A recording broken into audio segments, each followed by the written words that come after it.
لگے گا کہ کمی ہو گئی. انعامات ایسے اللہ کے. ادنا ترین جنتی کو اللہ تعالیٰ جو جنت دے گا، اللہ کے نبی نے ارشاد فرمایا ہے اس دنیا سے کئی گنا بڑی رہے ہوگی. اللہ کے نبی نے ارشاد فرمایا آخری جنتی، لمبی روایت ہے اس کے بارے میں، کہ جب اس کو نکالا جائے گا آخری جنتی جو رہے گا جہنم سے، تو اس کو لمبی روایت ہے جب وہ اللہ سے کہے گا کہ رب العالمین مجھ کو صرف جہنم کے باہر کر دے، بس اس کے بعد میں تجھ سے کچھ نہیں مانگوں گا. خوب وعدہ وعید کرے گا اللہ، اس کو جہنم کے باہر کر دے گا. پھر کہے گا اللہ اسی عذاب میں بہت طویل مدت تک کہا رہا، رب العالمین تو بڑا رحیم و کریم ہے، ادھر سے منہ پھیر دے رب العالمین، ادھر سے پیٹ کر دے. یہ دیکھ کر کے طبیعت مقدر ہو جاتی ہے رب العالمین اس کے بعد پکا وعدہ ہے کچھ نہیں کروں گا. اللہ بڑا رحیم و کریم ہے. جب بندہ ہاتھ اٹھاتا ہے اللہ قبول کرتا ہے، اللہ اس کی دعا قبول کرے گا، گھما دے گا.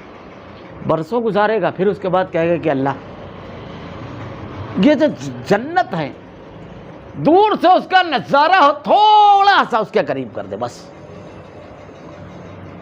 اس کے بعد کچھ نہیں مانگوں گا. اللہ تعالیٰ کہے گا اچھا پکا وعدہ کہا ہاں. پھر اس کے بعد اس کو وہاں سے ہٹا کر کے ایسے مقام پر جو جنت و جہنم کے درمیان ہے، جہاں سے جنت کا کچھ نظارہ کرے گا وہ کر دیا جائے گا. پھر کچھ دن گزارے گا، پھر اس کے بعد اللہ سے کہے گا رب العالمین بہت دور سے جنت دکھائی دیتی ہے، اے اللہ جنت کے قریب کر دے رب العالمین.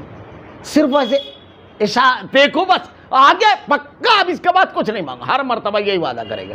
اللہ کے نبی جب یہ روایت بیان کر رہے تھے آپ مسکرائے اس طرح کہ پورا یعنی چہرہ کھل اٹھا. اب اس کے بعد جب اللہ رب العالمین اس کو جنت کے قریب کر دے گا بالکل، تو جنت کی نعمتوں کو جب دیکھے گا تو پھر برداشت نہیں ہوگا. پہلے تو وہ سجدے میں گر جائے گا تو کہا جائے گا کہ رب تیرا تھوڑی ہے. پھر اس کے بعد جب جنت کی نعمتوں کو دیکھے گا تو اللہ سے کہے گا رب العالمین آخری بار، ہر مرتبہ یہی بولے گا آخری، صرف بس اس کے اندر، دور تک نہیں، صرف دروازے کے اندر داخل ہو جاؤ بس رب العالمین، اس کے بعد پکا کچھ نہیں مانگوں گا. اللہ رب العالمین اس سے ارشاد فرمائے گا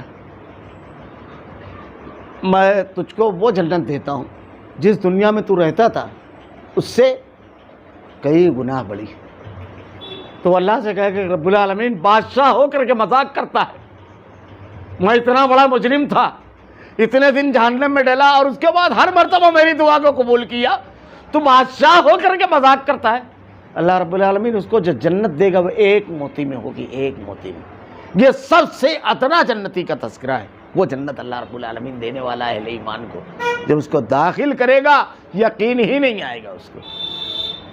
ایسی جنت اللہ تعالیٰ ہے. نیک عمل کا بدلہ ایسا دے گا رب العالمین. اور جنہوں نے کفر کیا وَأَمَّا الَّذِينَ كَفَرُوا وَكَذَّبُوا بِآيَاتِنَا وَلِقَاءِ الْآخِرَةِ فَأُولَٰئِكَ فِي الْعَذَابِ مُحْضَرُونَ. جنہوں نے کفر کیا ہماری آیتوں کو اور آخرت کی ملاقات کو جھوٹا ٹھہرایا، وہ سب عذاب میں پکڑ کر حاضر کیے جائیں گے. کفر کا معنی ہوتا ہے، ایک تو ہوتا ہے انکار. اب انکار کی قسمیں، اللہ کا انکار کرتا ہے، نبی کا انکار کرتا ہے، رسول کا، آیتوں کا. ایک ہوتا ہے کفر عملی، ایک ہوتا ہے اعتقادی، اور ایک ہوتا ہے کفر عملی. اللہ کی آیتیں ایک آدمی کے سامنے پڑھی جائے لیکن اس کا کفر کرے، انکار کرے، یعنی اس کے خلاف عمل کرے، نہیں مانے اس کو. نہیں ماننا تو انکار ہی کے معنی میں ہے.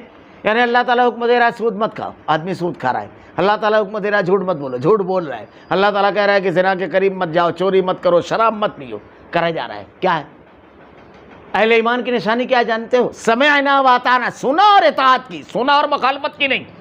اب خود ہم اپنے آپ کو تولیں، ہم کتنی آیتوں کا انکار کرتے ہیں، کتنی جگہ ہے عملاً. اللہ تعالیٰ ہم سب کی حفاظت فرمائے رب العالمین. اللہ تعالیٰ ہم سب کو قرآن و حدیث پر عمل کرنے والا بنا دے رب العالمین. تو کیا کہا اللہ تعالیٰ نے کہ جنہوں نے کفر کیا ہماری آیتوں کا اور آخرت کی ملاقات کو جھوٹا ٹھہرایا. جھوٹا ٹھہرانے کا کیا؟ آدمی کو جتنا پختہ یقین ہوگا کہ اللہ کے سامنے کھڑے ہونا ہے اتنا زیادہ وہ اپنے آپ کو گناہ سے روکے گا، اتنا زیادہ ڈرے گا. اور جو بولے گا نہیں مر گئے تو پھر دیکھیں گے ختم معاملہ، یہ جو بولتے ہیں نا یہ جھٹلانے والے ہیں. وہ سب عذاب میں پکڑ کر حاضر کیے جائیں گے، سب جتنے ہیں سب لائے جائیں گے. بس تو اللہ کی تسبیح پڑھا کر جب کہ شام کرو اور جب صبح کرو. یہ جو آیتیں ہیں اس کے بارے میں ایک چیز یہ بھی ہے کہ تمام تعریفوں کے لائق آسمان و زمین میں صرف وہی ہے. تیسرے پہر ظہر کے وقت تو اس کی پاکیزگی بیان کرو. یہ اللہ رب العالمین نے جو بیان کیا اس سے مراد نماز ہے. میں نے فجر کے وقت صبح جب بندہ مومن صبح کرتا ہے تو پہلے اس خالق کی تمام نعمتیں لینے سے پہلے اس خالق کو سجدہ ریز ہو کر کے اس کی تعریف و توصیف اور اس کو خوش کرتا ہے کہ اللہ تیری ہی نعمتیں ہیں، تیرا ہی انعام ہے جو دن بھر ملے گا مجھ کو۔ تو نماز پڑھنا، پھر اس کے بعد دوپہر میں ظہر، پھر شام کے وقت تو عصر، پھر مغرب پھر عشاء، انہیں نمازوں کی پابندی کرنا، یہ اہل ایمان کی صفت بیان کی گئی۔ اور ایک چیز یہ بھی ہے، ہر وقت اللہ کی پاکی اور بڑائی بیان کرنا چاہیے جب آدمی کو موقع ملے۔ صبح اور شام جتنی بھی چیزیں اللہ نے بیان کی بنائی ہے، قرآن میں اللہ نے بیان کیا ہے، گزر گئی وہ آیت 13ویں پارے میں، ہر مخلوق اللہ کی جو ہے صبح اور شام اس کا سایہ اللہ کو سجدہ کرتا ہے۔ اس لیے دنیا میں جتنے بھی اللہ کی مخلوق ہے سب کو سایہ ہے، کوئی ایسی چیز نہیں ہے جس کو سایہ نہیں ہے، یاد رکھیے آپ۔ ہمارے یہاں بعض لوگ یہ کہتے ہیں کہ اللہ کے نبی صلی اللہ علیہ وسلم کے بارے میں، یہ مسلکی بحث نہیں ہے، آپ اس کو یاد رکھیے۔ جسے قوال لوگوں نے اصل میں یہ مشہور کر دیا نبی کے بارے میں کہ ثانی تو بہت دور ہے سایہ نہ ملا۔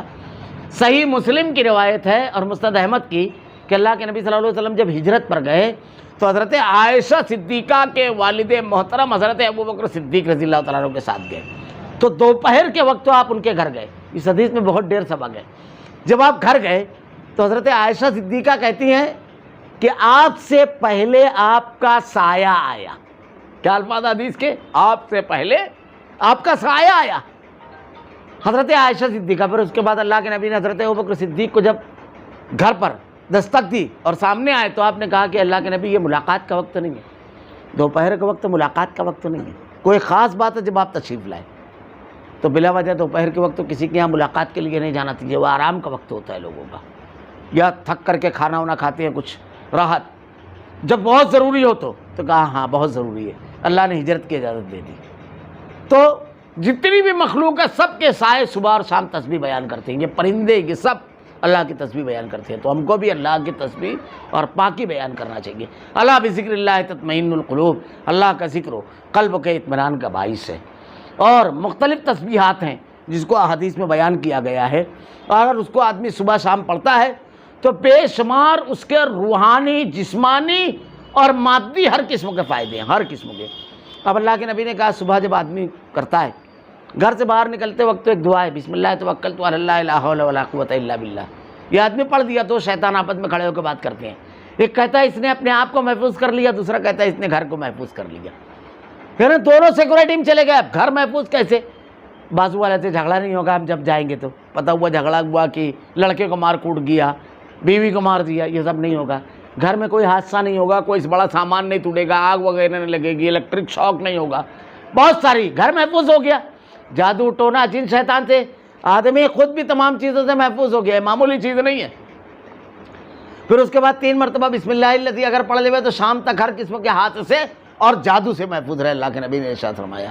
پھر اس کے بعد درود شریف اگر آدمی پڑھے گا تو 10 نیکیاں، 10 رحمتیں، اور اللہ تعالیٰ 10 گناہوں کو مٹا دیتا ہے، اللہ رب العالمین کی قربت ہوتی ہے۔ سبحان اللہ و بحمدہ سبحان اللہ العظیم، بخاری شریف کی بالکل آخری روایت ہے۔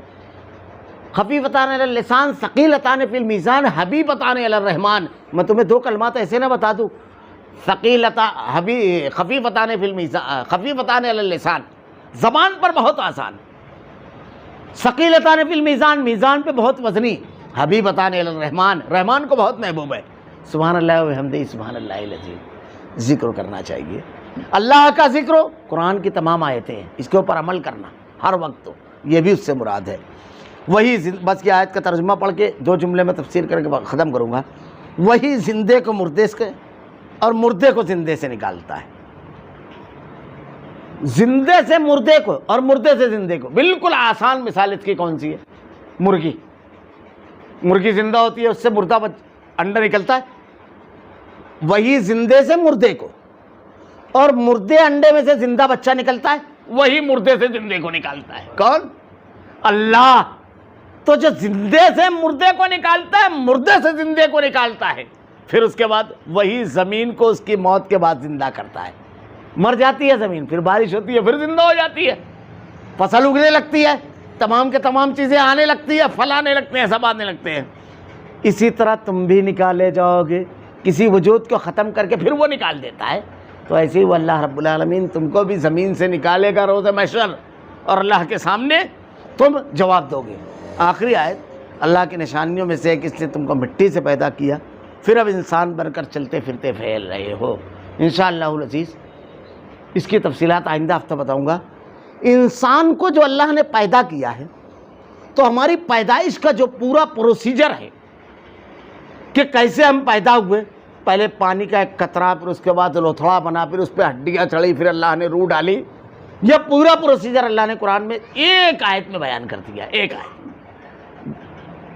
ایک مرتبہ پچھلے دنوں ابھی نیٹ پر ایک سوال گونج رہا تھا کہ دنیا کی کسی مذہبی کتاب میں، ایک آدمی سوال کر رہا تھا بار بار، مذہبی کتاب میں دنیا کی کسی انسان کی پیدائش کا پروسیجر نہیں دیا گیا۔